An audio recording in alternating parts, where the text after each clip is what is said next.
നമുക്കിന്നൊരു അടിപൊളി ജേണൽ ഉണ്ടാക്കിയാലോ. ഞാൻ പണ്ടിങ്ങനെ സൂക്ഷിച്ച് വെച്ച കുറച്ച് ചോക്ലേറ്റ്സിന് കവറുണ്ട്. അപ്പം ഞാനൊരു പഴയ ഡയറി എടുത്തിട്ട് അതിൻ്റെ ഒരു പേജ് എടുത്തിട്ട് അതിലേക്കൊരു വൈറ്റ് ഷീറ്റ് പേപ്പർ ഇങ്ങനെ ഒട്ടിച്ചു കൊടുക്കുന്നുണ്ട്. ലൈൻ ഉണ്ടായത് കൊണ്ടാണ് കേട്ടോ ഞാൻ ഇങ്ങനെ വൈറ്റ് ഷീറ്റ് പേപ്പർ ഒട്ടിച്ചു കൊടുക്കുന്നത്. അതിന് ശേഷം ഒരു കിറ്റ്കാറ്റിൻ്റെ ഇങ്ങനെ കവർ ഉണ്ടല്ലോ, ഉള്ളിൽ സിൽവർ പേപ്പറിൽ, അത് ഞാൻ ഒട്ടിച്ചു കൊടുക്കുന്നുണ്ട്. ഈ ജേണലിങ് എല്ലാവരും എവിടെയെങ്കിലും കണ്ടിട്ടുണ്ടാവും.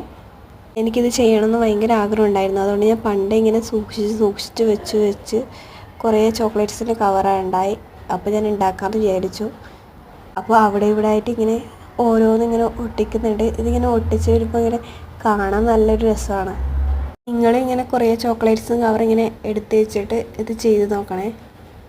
ആ കവറിലുണ്ടായ തന്നെ ഞാൻ എന്താക്കി റൗണ്ടിലും ലവ് ഷേപ്പിലൊക്കെ മുറിച്ച് വെച്ചിട്ട് ഇങ്ങനെ ഒട്ടിച്ചു കൊടുക്കുന്നുണ്ട്. അപ്പോൾ ഇതാണ് അതിൻ്റെ ഫൈനൽ ലുക്ക്.